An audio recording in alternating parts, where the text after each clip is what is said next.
Dokter Ali, saya dengar dokter ini udah lama ya, dan banyak pasien yang sakit-sakit lutut itu udah dokter obati, pasiennya udah kemana-mana tanpa operasi. Dokter Ali obatin hanya dengan radiofrekuensi ya dok ya.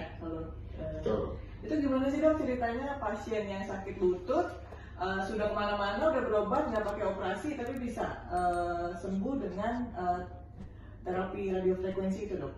Oke. Jadi kita jangan mikirkan radiofrekuensinya ya. Pertama-tama kita harus tahu dulu sakit lutut itu apa sebabnya ya. Banyak orang berpikir sakit lutut sebabnya karena di lututnya sendiri ya.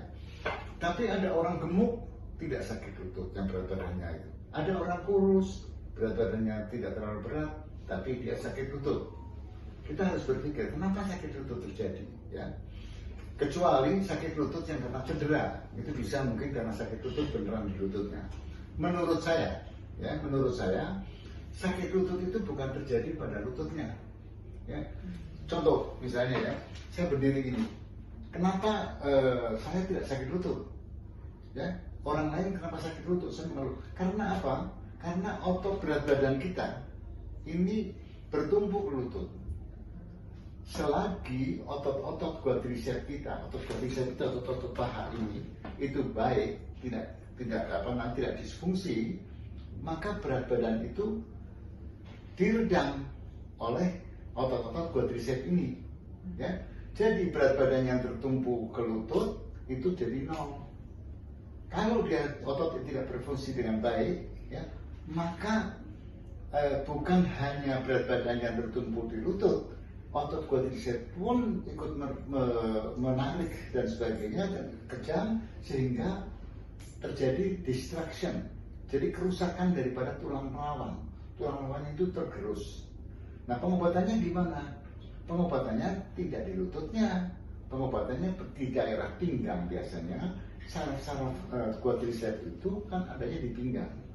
Jadi seperti contohnya ini ya. Di daerah pinggang itu ada persendian-persendian yang seperti ini persendian ya. Ini persendian ini ada namanya medial branch ya, saraf yang menyarafi persendian-persendian ini. Kalau ada perkapuran, maka saraf ini akan menyalurkan ke otot-otot di pinggang maupun di quadriceps ini juga ya. Akhirnya apa? Terjadi sakit lutut, sakit pinggang dan sebagainya. Malah nanti dibilang saraf kejepit, gitu nanti ya. Saraf kejepit kejadiannya lain lagi, beda lagi ya. Sekarang kita cerita ngomongin sakit lutut dulu ya, sakit lutut dulu. Jadi pengobatannya apa? Pengobatannya ya, kalau menurut saya lakukan blocking ya, atau di radiofrekuensi supaya saraf yang disfungsi di sini tidak menyalurkan ke otot-otot ataupun ke bagian yang lain.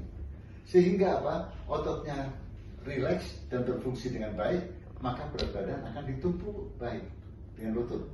Maka sakit lututnya pun akan hilang.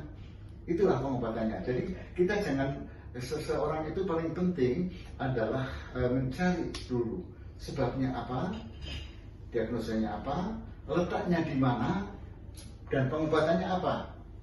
Kalau kita salah diagnosa, apalagi salah letak, pengobatannya akan salah. Berarti sakit lutut belum tentu di lututnya ya dok ya, yang disembuhin ya. Iya. Dan banyak sekali, nanti saya kasih tahu lagi pasien-pasien yang lain. Saya yang obati sakit lutut bukan di lututnya, saya malah kadang-kadang di lehernya. Aneh sekali kalau anda bilang ya kan. Tapi itu nanti saya ceritakan, kalau anda misalnya itu saya ceritakan bagaimana. Sekarang cerita-cerita mengenai lutut dulu. Kira-kira cukup? Cukup dokter. Baik. Cukup sekali penjelasannya. Terima kasih dokter Ali. Sama-sama. Oke.